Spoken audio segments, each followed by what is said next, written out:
Buenos días a todos. Vamos a orar, a colocar este tiempo en las manos del Señor. Bienvenidos a todos. Recuerden que estamos estudiando este libro de Apocalipsis. Y hoy nos corresponde el capítulo 16. Capítulo 16 de Apocalipsis. Vamos a estar estudiando paso a paso, para recordar un poco el contexto de lo que ha sido este libro, de lo que van a ser los tiempos finales, de acuerdo a lo que Dios dice en su palabra. Así que oremos al Señor, coloquemos este tiempo en las manos del Señor. Señor, gracias damos por esta mañana. Gracias, Padre, porque ustedes nos regalan otro día más de vida para conocer su voluntad. Voluntad que está escrita en su palabra, Señor. Ayúdenos a entender su palabra cada vez más, a ser diligentes con su palabra, Señor, a ser hombres fieles a usted, activos, Señor, que podamos predicar como esta mañana vimos, que no de temor, pereza, que seamos llenos cada día más de su palabra y podamos ser obedientes a lo que usted quiere, Señor. Bendiga por favor este tiempo de estudio. Que sea usted, Padre, por favor, hablándonos a través de su palabra, Señor, y mostrándonos su voluntad en nuestras vidas. Oramos, Señor, en esta mañana, en acción de gracias, Señor. En el nombre de nuestro Señor Jesucristo. Amén. Amén. Apocalipsis 16, lo voy a leer del versículo 1 al versículo 9. Hay un subtítulo ahí que dice, las copas de la ira. Dice la palabra del Señor así. Versículo 1. Oí una gran voz que decía desde el templo a los 7 ángeles, id y derramad sobre la tierra las 7 copas de la ira de Dios. Fue el primero y derramó su copa sobre la tierra. Y vino una úlcera maligna y pestilente sobre los hombres que tenían la marca de la bestia y que adoraban su imagen. El segundo ángel derramó su copa sobre el mar y este se convirtió en sangre, sangre como de muerto, y murió todo ser vivo que había en el mar. El tercer ángel derramó su copa sobre los ríos y sobre las fuentes de las aguas y se convirtieron en sangre. Versículo 5 dice, y oí el ángel de las aguas que decía, justo eres tú, oh Señor, el que eres y que eras, el santo, porque has juzgado estas cosas. Por cuanto derramaron la sangre de los santos y de los profetas, también tú les has dado a beber sangre, pues lo merecían. También oí a otro, que desde el altar decía, ciertamente Señor Dios Todopoderoso, tus juicios son verdaderos y justos. El cuarto ángel derramó su copa sobre el sol, al cual fue dado quemar a los hombres con fuego. Y el versículo 9 dice, y los hombres se quemaron con el gran calor y blasfemaron el nombre de Dios que tiene poder sobre estas plagas y no se arrepintieron para darle la gloria. Eso es lo que va a pasar en los tiempos finales. Vamos a pasar a la siguiente diapositiva. Un poquito del contexto de este libro de Apocalipsis. Dice, estamos en la recta final de este libro de Apocalipsis y ha sido muy emocionante estudiar este libro. Porque al poder estudiar este libro, entendemos algo muy importante y es cómo el Señor va a traer su reino. Ya que de esto se trata el libro de Apocalipsis. Cómo Dios está por establecer su reino y su justicia definitiva. Este reino, recordemos que se inauguró en la cruz y que llegará a la consumación, porque Dios va a establecer su reino y va a restaurarlo todo. Dice la Biblia más adelante, con cielos nuevos y tierra nueva, donde more la justicia. Así que cuando usted empieza a leer el libro de Apocalipsis, a estudiar el libro de Apocalipsis, nosotros los creyentes no nos llenamos de temor, sino de esperanza. El libro de Apocalipsis nos llena de esperanza porque nos muestra con claridad cómo son realmente las cosas y nos permite tener una revelación clara de Dios. Por esto es una revelación este libro de Apocalipsis, porque nos está revelando acerca del reino de Dios, cuando se va a establecer, nos revela la victoria de Cristo y nos está revelando su plan y su propósito para los tiempos postreros. ¿Estamos ahí en ese contexto de Apocalipsis? Dice entonces, recordando algo aquí, algo de este contexto, recordemos que esta serie de juicios comienza cuando del capítulo 6 se ven los juicios finales. Recordemos que son 3 periodos de 7 juicios cada uno. El primero, ¿cómo inició? ¿Recuerdan? Con sellos. El segundo con trompetas. Y el tercero con copas de la ira de Dios. Y esto es lo que vamos a estar viendo el día de hoy, en donde concluye esta serie de juicios con copas de la ira de Dios. Pero el libro aquí no termina. Luego vamos a estar a profundidad explorando, estudiando la caída de Babilonia, el establecimiento del reino del Señor Jesús y estos cielos nuevos y tierra nueva. Ahora, algo muy importante para recordar, En estos, si quieres pasamos a modo de introducción, de ya habiendo recordado los juicios de Dios desde el capítulo 6, ¿cierto? En estos juicios de las copas de la ira de Dios, vemos que estos juicios son universales. ¿Qué quiere decir la palabra universal? Que afecta a todo el mundo, a toda persona, sin restricción alguna. Y cómo Dios interviene de forma que sobrenatural para juzgar este mundo. Y algo que no podemos pasar por alto, que dice la Biblia, es que a pesar de la dureza de los juicios, no hay evidencia alguna de arrepentimiento. La Biblia dice que en los tiempos finales el corazón del hombre se enfriará cada vez más y más. Y recuerde que los juicios tienen un propósito. ¿Cuál es el propósito de los juicios? El arrepentimiento del hombre. Ese es el propósito de los juicios de Dios. Cuando Dios, el Dios Santo Santo, trae juicios sobre la tierra, su deseo es que el hombre llegue al arrepentimiento. Ese es el propósito de los juicios de Dios. Así que, habiendo entendido algo en la introducción, primer copa de la ira de Dios. Pasamos a la primera diapositiva que tenemos ahí. Dice versículos 1 y 2 de Apocalipsis 16, úlceras malignas. Dice, oí una gran voz desde el templo a los 7 ángeles. ¿Y qué decía? Ir y derramar sobre la tierra las 7 copas de la ira de Dios. Y fue el primero y derramó su copa sobre la tierra. Y vino una úlcera maligna y pestilente sobre los hombres que tenían la marca de la bestia y que adoraban su imagen.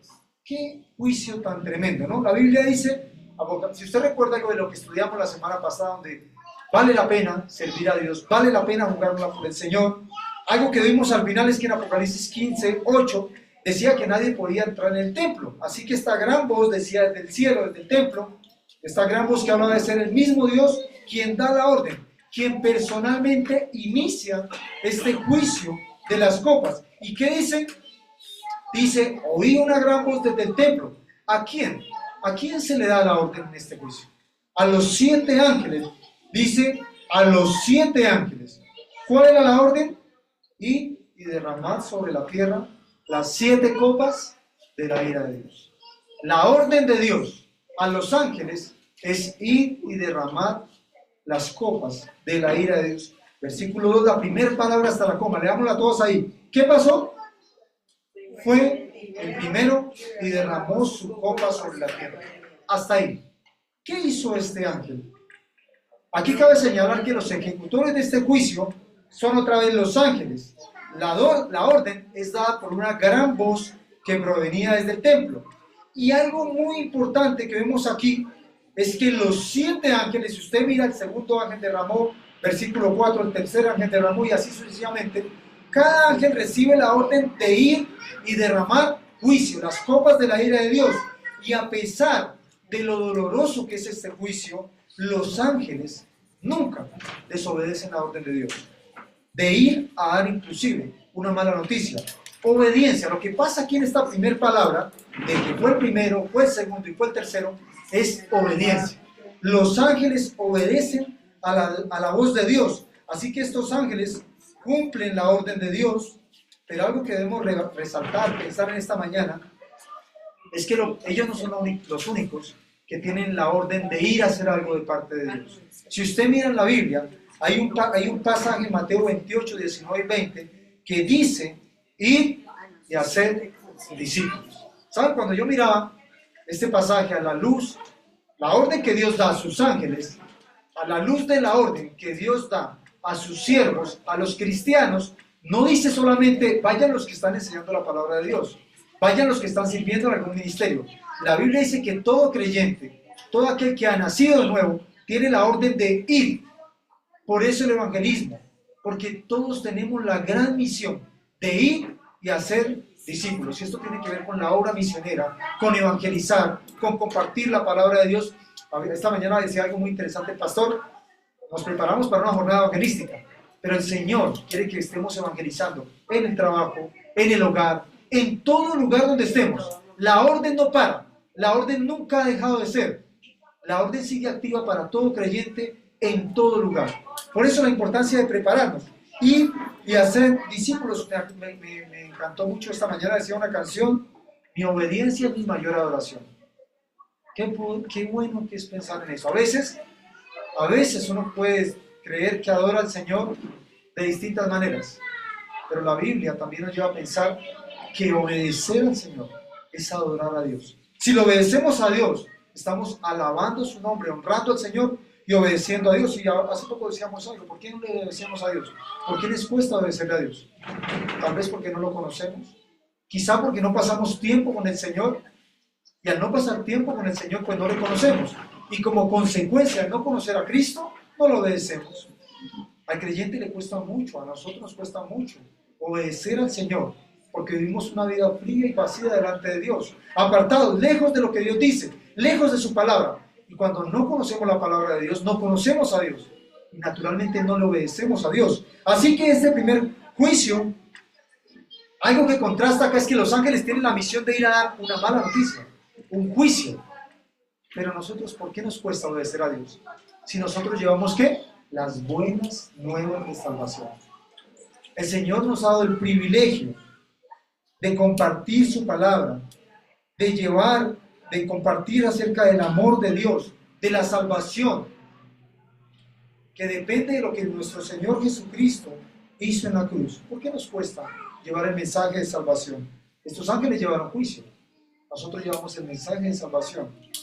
¿Por qué nos olvidamos de evangelizar? Quizá tal vez porque no confío lo suficientemente en el Señor, en su plan de salvación, porque no le creo a Dios, es que no confío y evangelizo. Así que lo primero que podemos ver aquí es que hay cosas importantes, muy importantes, en la orden de Dios. Y una de ellas es ir, misión para todos nosotros. Y Dios quiere la obediencia de cada uno de sus hijos, cueste lo que cueste. A veces esa obediencia cuesta el rechazo. A veces esa obediencia cuesta que no nos hagan parte de algún tipo de grupo en esta tierra. A veces esa obediencia cuesta que nos señalen, que nos rechacen, insultos. Pero la Biblia dice que Dios se satisface cuando da órdenes a sus hijos. Y como hijos le obedecemos a Dios. Versículo 2 dice que ¿qué pasó? Fue el primero y derramó su copa sobre la tierra. ¿Y qué vino sobre él? Vino úlceras malignas y pestilentes. ¿Sobre quiénes? ¿Qué hombres? Los que tenían la marca de la bestia y adoraban su imagen. Yo miraba esta palabra, ¿qué es una úlcera maligna? Una úlcera maligna son llagas en el cuerpo producidas por tumores muy avanzados, en los cuales el grado de infiltración presiona tanto la piel que produce su ruptura. Y es ahí cuando se expone a la parte, cuando se hace evidente a la parte exterior del cuerpo. Literalmente es un cáncer. Y esta forma, dice que úlceras malignas, esta es una forma de decir cómo Dios ve al pecador. El profeta Isaías utilizó una descripción similar, dice Isaías 1:6, desde la planta del pie hasta la cabeza, no hay en él cosa sana, sino herida, hinchazón y podrida llaga. No están curadas, ni vendadas, ni suavizadas con aceite. Así Dios ve a una persona que no ha podido derramar su corazón delante del Señor. Y dice que en los tiempos finales van a haber úlceras malignas. El pecado, daña gravemente la imagen de Dios en el hombre.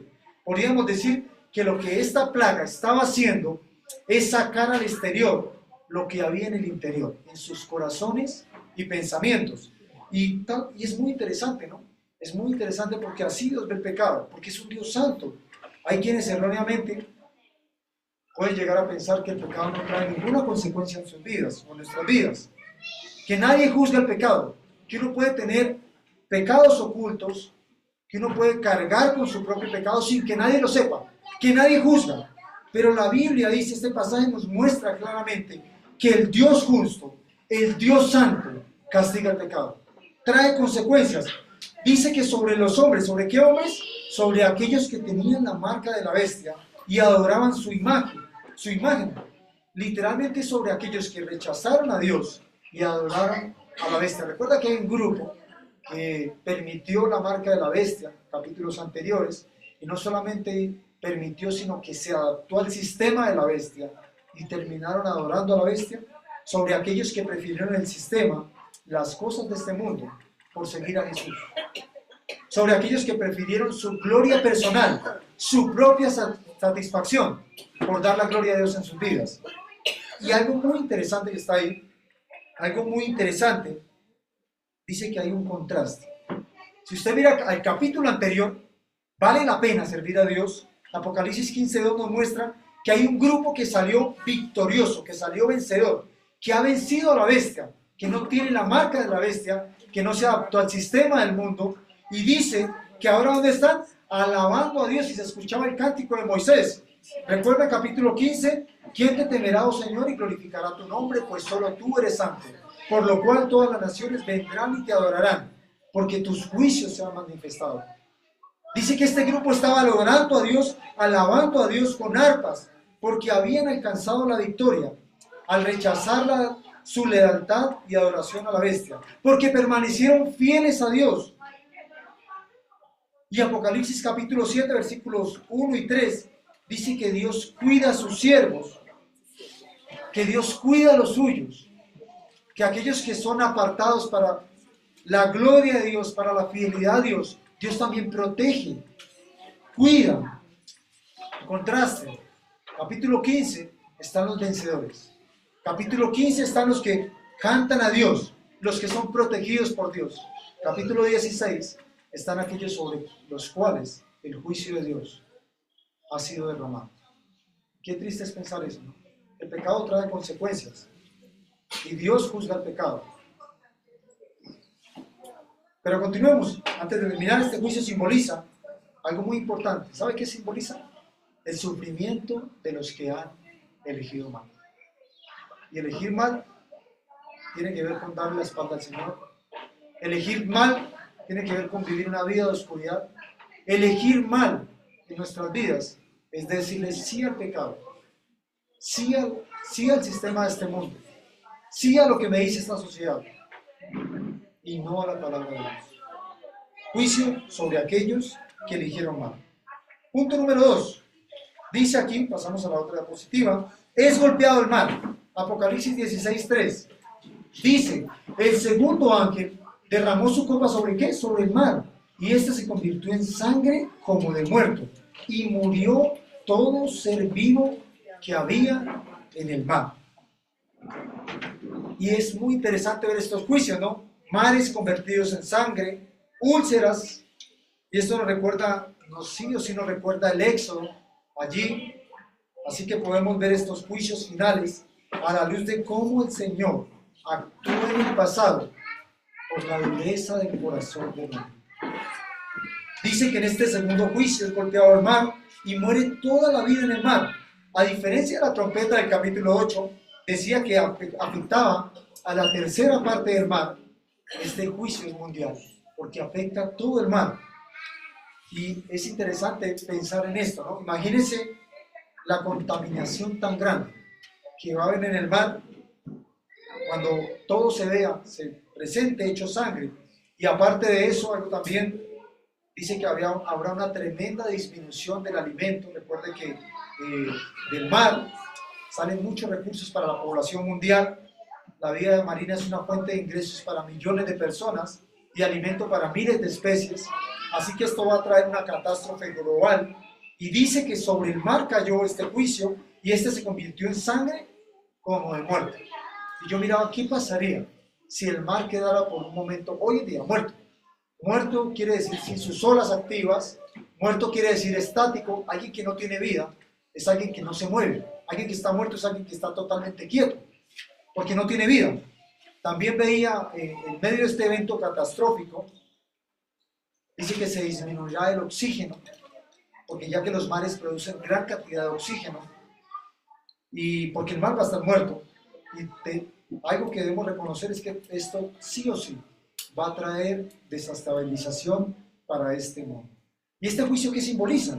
Este juicio simboliza, si usted mira el mar es algo que produce peces, ¿cierto? Los peces se aumentan las especies, y este juicio simboliza la muerte de lo que antes daba vida, mostrando cómo el mar va a terminar muerto, aunque pareciera indestructible. Si usted se ha parado frente al mar alguna vez y mira las olas, usted sabe que entrar algunos metros adentro puede traer riesgo para su vida, porque se ve como algo que parece a los ojos del hombre indestructible, pero Dios nos recuerda, el Señor nos recuerda que tiene poder sobre la vida y la muerte, porque tiene la palabra final, incluso sobre las cosas creadas. Y el mar va a terminar muerto, dice su palabra. Tercer juicio, otro más aquí. Dice que son, ¿qué? Versículos 4 al 7. El tercer ángel derramó su copa sobre los ríos y sobre las fuentes de las aguas, y se convirtieron, ¿qué? En sangre. Se convirtieron en sangre. Los ríos son golpeados. Las fuentes de las aguas son golpeadas. El agua que usted toma hoy en día, esa agua va a ser contaminada. Y después de esta plaga, el hombre no podrá beber más agua, sino ¿qué? Sino sangre. Lo más seguro es que pronto a estos juicios, muy pronto a estos juicios finales, la venida del Señor esté cerca. Porque es muy evidente que la humanidad no va a aguantar esto, ¿cierto? Ahorita, tal vez usted mira, ahorita se ve el racionamiento, precisamente el racionamiento de agua, y cuánto se dificulta para preparar los alimentos, para lavar lo que está sucio. Ahora dice que usted, si mira, se sufre con el racionamiento solo un día, cada 8, cada 15 días. Imagínese cortar el suministro de agua potable. O sea, cortarlo definitivamente. Dice que no habrá, en ese tiempo no habrá agua sino sangre. Salmo 77:8, hay un propósito, dice, y volvió en sangre, y volvió sus ríos en sangre, y sus corrientes, ¿para qué? Para que no bebiesen. Sin duda alguna, este es un juicio de Dios por la desobediencia y el pecado del hombre. Algo que también vuelve y nos traslada al Éxodo. Al Éxodo también pasó en el periodo del Éxodo por la opresión al pueblo de Dios. Y nos recuerda algo muy importante, algo muy interesante, que nuestras acciones, no solamente el pecado, no solamente nos afecta a nosotros, sino también afecta a lo que nos rodea. Incluso los recursos que Dios nos dio para que los disfrutemos, esos recursos que un día son de bendición, un día el Señor los va a cortar, un día el Señor los va a limitar. Y cuán importante es cuidar todo lo que el Señor nos da, no desperdiciar, porque mientras unos desperdician los recursos que Dios provee, otros tristemente no tienen agua que beber, ni algo que comer. Piensen que todo lo que Dios nos dio es algo que debemos disfrutar y también cuidar, porque son los recursos de Dios. Algo muy interesante en este capítulo, que también en este pasaje, en este juicio, versículo 5 dice, y oía al ángel de las aguas que decía, justo eres tú, oh Señor, el que eres y que eras el santo, porque has juzgado estas cosas.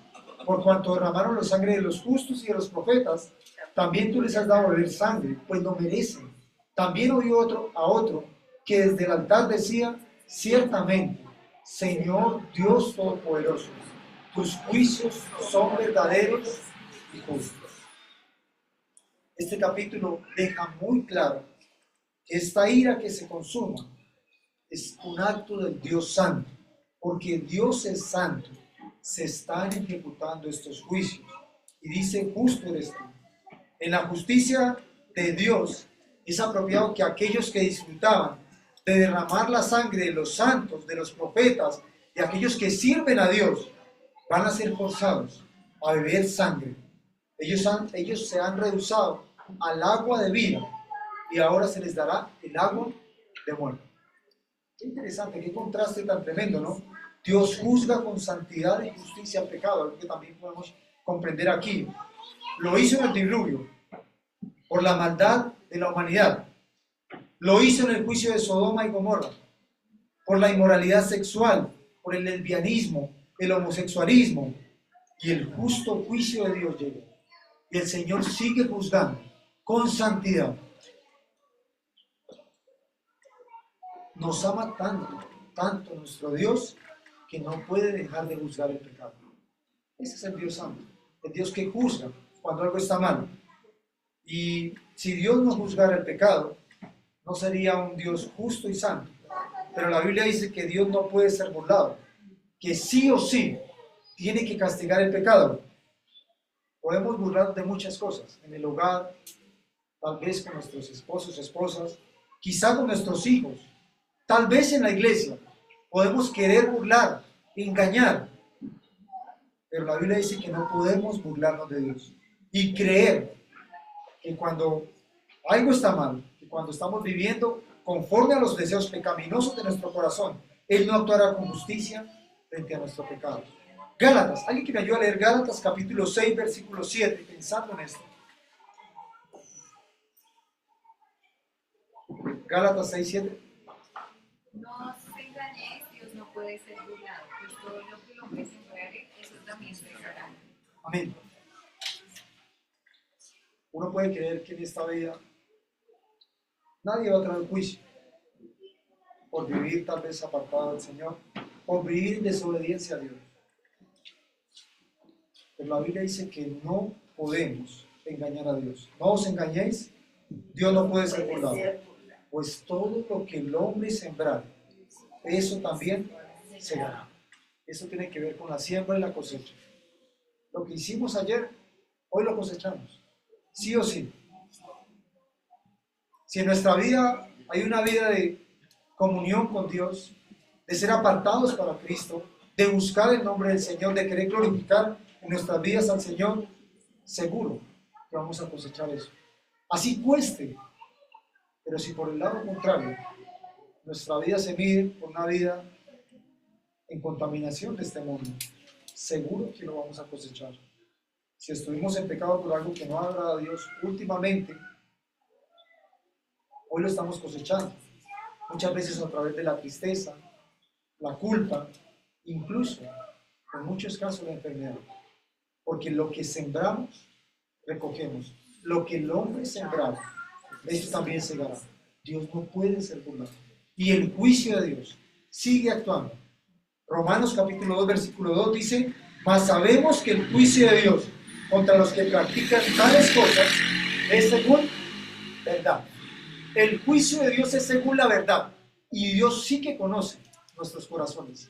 Es el más indicado para juzgar con justicia y verdad nuestro pecado. Dios siempre juzgará según la verdad. Y como es Dios, dijimos ahorita, nunca puede dejar de juzgar.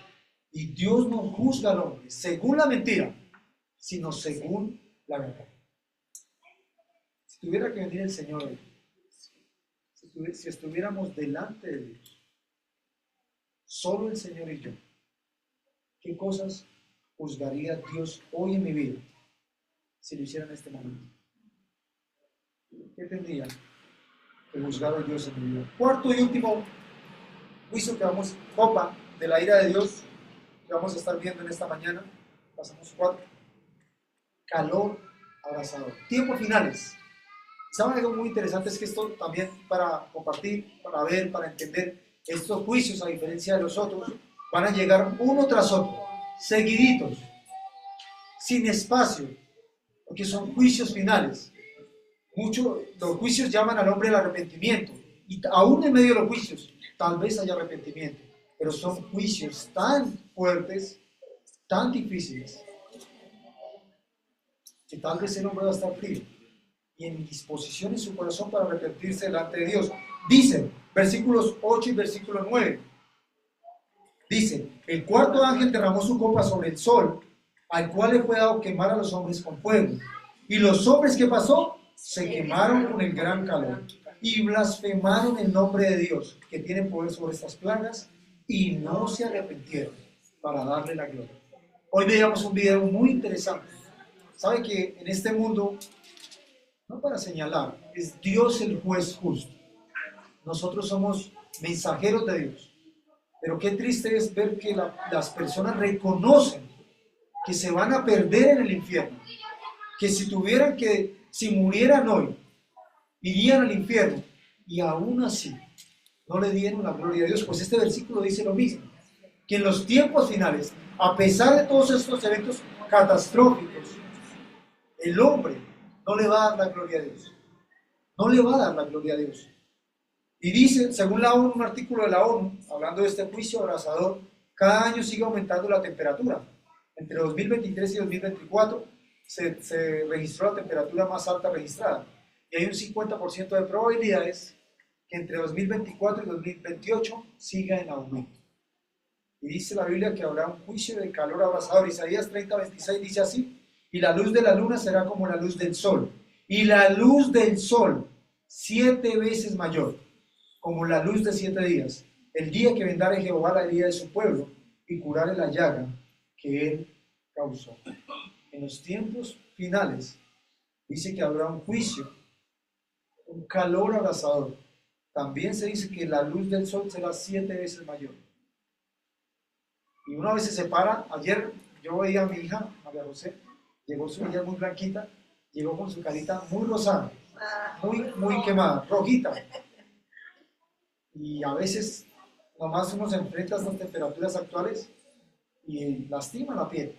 Imagínense usted enfrentarse a algo 7 veces mayor, dice la Biblia. Y es muy interesante ver cómo el sol, que siempre ha suministrado, ¿qué suministra el sol? Luz, calor, energía, se convertirá en un agente destructivo y mortal. Y volvemos a lo que vimos al principio.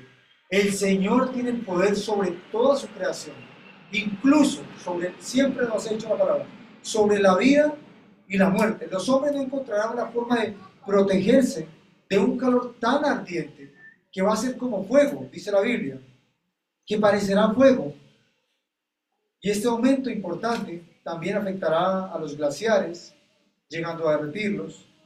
Y algo algo que debemos resaltar acá, versículo 9, dice que los hombres se quemarán con el gran calor, y blasfemaron el nombre de Dios, que tiene poder sobre estas plagas, y no se arrepintieron para darle la gloria. Los hombres, dice que conocen, no tienen ninguna duda, de que esos castigos vienen de parte del Dios Santo, Santo, Santo. De hecho, van a reconocer que Dios tiene poder sobre estas plagas, pero su corazón estará tan endurecido en este momento, que lejos de reconocer su pecado y clamar a Dios por perdón, harán todo lo contrario. Dice la Biblia que ¿qué? Que blasfemaron el nombre de Dios y no se arrepintieron para darle gloria. Y uno dice, qué tremendo lo que va a pasar en el final. Pero si usted mira hoy en día, qué tremendo, porque pasa hoy en día, pasa en este momento, incluso en la iglesia. Puede haber alguien aquí que venga a la iglesia, pero aún no conozca a Jesús, aún no haya pedido perdón a Cristo y aún viva una vida lejos del Señor, sin Cristo en su corazón. Pasa en la iglesia, pasa en la sociedad en que vivimos. La Biblia dice que el hombre no quiere darle la gloria a Dios, pedir perdón a Dios, porque el corazón del hombre es tan duro, tan frío, que el hombre no está dispuesto a humillarse delante de Dios. Ahora, al ver eso, ¿cuál es el mandato? ¿Recuerdan el mandato que Dios dio a sus ángeles? El mandato que Dios da a sus hijos: ir y hacer discípulos. Ir a los ángeles dice: ir y derramar las copas de la ira de Dios. A sus hijos les dice: ir y compartir el mensaje de salvación.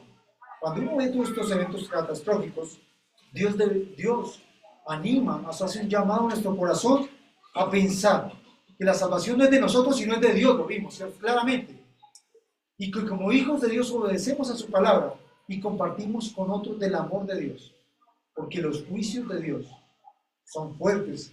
La Biblia dice que el Señor, que Dios es amor, pero también es un fuego consumidor, y que el que rechaza a Dios, el que vive una vida en desobediencia, también un día va a enfrentar el juicio de Dios. Algunos piensan que los hombres se arrepentirían si conocieran el juicio de Dios y cómo va a ser el infierno, pero eso es una equivocación. En estos días los hombres experimentarán de una forma muy real un adelanto de lo que será el infierno. Sin embargo, lo único que producirá en ellos es un mayor endurecimiento de su corazón. Hoy, para muchas personas es algo irrefutable, que hay un cielo y hay un infierno, que hay una salvación y hay una condenación. Pero aún conociendo eso, muchos deciden vivir de espaldas a Dios. Así que, pregunta para nosotros: ¿qué espera para arrepentirse? ¿Qué esperamos para arrepentirnos? ¿Qué juicios tiene que permitir, tiene que traer Dios a nuestra vida para que nos arrepintamos de nuestro pecado y volvamos a Él? ¿Qué tiene que hacer Dios en nosotros para que podamos vivir una vida en comunión con el Señor. Conclusión, pasamos a la siguiente diapositiva. Conclusión, Dios aquí que trajo úlceras, problemas de salud, muerte de todos los seres marinos, problemas en la economía, quitó las fuentes de las aguas, limitó los recursos, pero aún así dice la Biblia que ni aún así se volvieron a Dios y le dieron la gloria. Y la Biblia dice que por el contrario, blasfemaron el nombre de Dios. Y volvemos al texto anterior. ¿Qué tiene que pasar en cada uno de nosotros para que podamos vivir aborreciendo el pecado? Para que podamos buscar sinceramente a Dios y disfrutar de nuestra relación con Él a través de su palabra. Mira, hay gente que dice que disfruta de la relación con el Señor, pero lejos de lo que dice la Biblia. Y eso no tiene ningún sentido. Usted disfruta y yo disfrutamos de nuestra relación con Dios cuando conocemos a Dios. Uno no puede disfrutar de una relación con alguien que no conoce, pero para conocer a Dios necesariamente debemos conocer la palabra de Dios. Si usted quiere disfrutar de Dios, tiene que conocer la palabra de Dios. ¿Qué debe pasar? Quizá el Señor tenga que afectar nuestra salud, la economía, limitar los recursos. Tal vez el Señor tenga que quitar lo que más queremos para que podamos mirarlo a Él. El Señor sabe por dónde apretar. El Señor conoce nuestro corazón. Sabe que tiene que limitar. No esperemos que la mano, dice la Biblia, la mano justa y santa del Señor en nuestra vida, para poder tomar nuestra cruz y seguir al Señor todos los días de nuestra vida.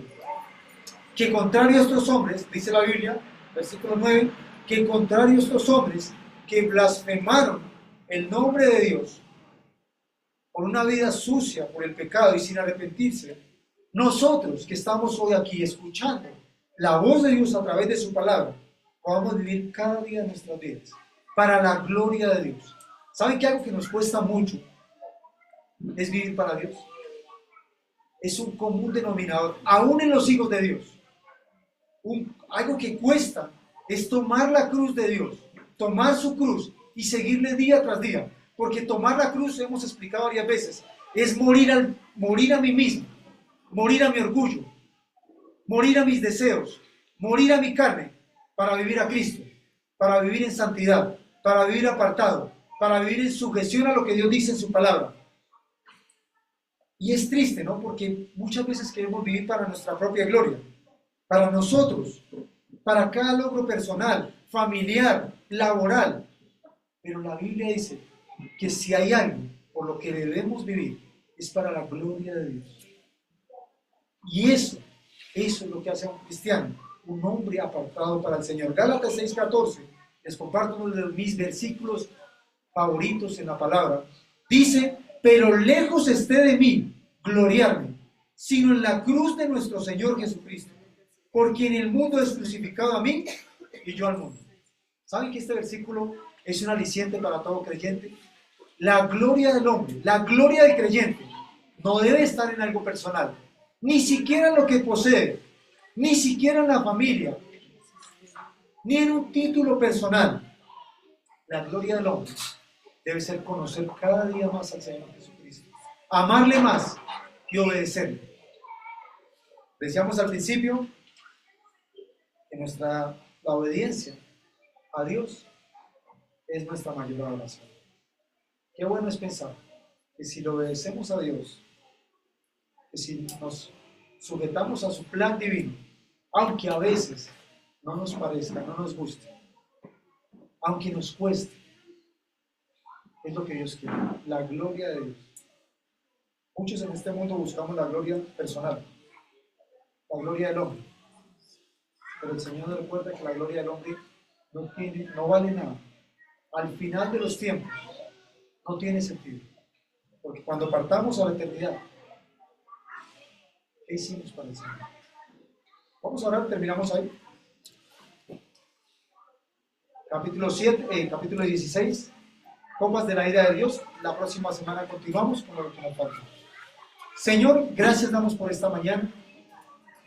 Gracias, Señor, porque usted a través de su palabra, Señor, primero nos anima a obedecer, Señor.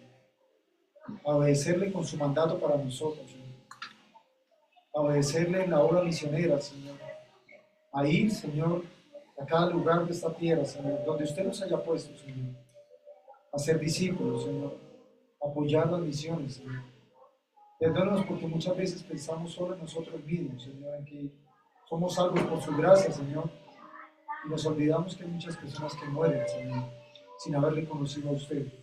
Y eso nos convierte en hijos suyos, pero egoístas, Señor. Ayúdenos a entender, Señor, que usted cuando vino a este mundo extendió su gracia y amor para toda la humanidad. Porque de tal manera usted amó a este mundo, Señor, que nos dio el regalo más maravilloso, el regalo de Jesús. Y quizás hay alguien aquí, Señor, que todavía no haya recibido este regalo en su corazón.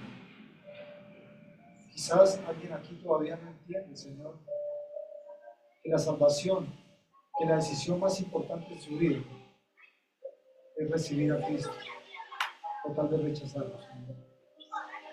Oramos, Señor, para que si aún hay alguien aquí que no ha querido abrir su corazón a usted, hoy pueda entender que usted le ama y que usted quiere que esta persona venga al arrepentimiento, para que esté, como dice su palabra, en el cielo, Señor, lejos de los juicios suyos. Gracias, Señor, por recordarnos, Señor. En este mundo, Señor, el pecado trae consecuencias. El pecado paga, Señor, y paga mal, Señor. Ayúdanos, Señor, a limpiar nuestro corazón, limpia nuestras vidas, Señor, por favor. De cualquier cosa que no le esté agradando a usted, Señor. Que si hay algo, Señor, que nos está haciendo caminar en una dirección equivocada, Señor, que nos está haciendo caminar por esos charcos, Señor, contaminados de pecado, Señor, que nos está ensuciando, que está dañando nuestra comunión con usted, Señor. Por favor, que lo podamos apartar, que podamos cortar con las ataduras de este mundo, Señor, con aquello que nos esclaviza, Señor, con aquello que nos avergüenza delante suyo. Oramos, Señor, para que como hijos suyos, Señor, podamos cortar con cualquier acto pecaminoso que esté arraigado en nosotros, Señor. Perdónenos, Padre. Ayúdenos a ser hombres y mujeres diferentes, Señor. Hombres y mujeres que se la jueguen con usted, que caminen en pos suyo, que puedan tomar día tras día su cruz, Señor, y seguirle, Señor. Gracias, Padre, porque usted nos recuerda, Señor, que un día, Señor, incluso lo que da vida, Señor, va a morir. Los mares, los ríos, porque usted siempre tiene el control, el poder y la última decisión en cualquier cosa que pasa en nosotros, Señor. Y que no seamos, Señor, por el contrario, estos hombres que blasfemaron su nombre, Señor, que escucharon, Señor, sus juicios, que conocieron su palabra a través de sus juicios. Hoy nosotros estamos escuchando su voz a través de su palabra, Señor. Que no seamos duros, Señor, arrogantes, orgullosos, Señor, egoístas, sino por el contrario, Señor, que hoy al predicar su palabra, al ser escuchada su voz, Señor, podamos salir de este lugar dándole la gloria a usted y entendiendo, Señor, que usted no quiere que ninguno de los que está aquí perezca, sino que todos procedamos al arrepentimiento, Señor. Por favor, Señor, que podamos quitar, Señor, por usted, Padre, en usted, cualquier cosa que contamina nuestras vidas, Señor. Recibirlo, Señor, en nuestro corazón. Gracias, Padre amado, por esta mañana. Gracias por cada persona que está aquí el día de hoy. Gracias por su palabra, Señor, por este libro, Señor, que en lugar de darnos temor a sus hijos, nos llena de esperanza, Señor. Porque hoy, Señor, entendemos que usted nos ha librado de la ira venidera, Señor, de la ira que viene en los tiempos finales, Señor. Gracias, Señor, porque llegó a nuestras vidas. Ahora, Señor, que podamos servirle, Señor, en la obra de hacer discípulos. Gracias por esta mañana, Padre. Oramos, Señor, en este tiempo para agradecer por su palabra y por su fidelidad en nuestras vidas. En el nombre precioso de nuestro Señor Jesucristo oramos. Amén.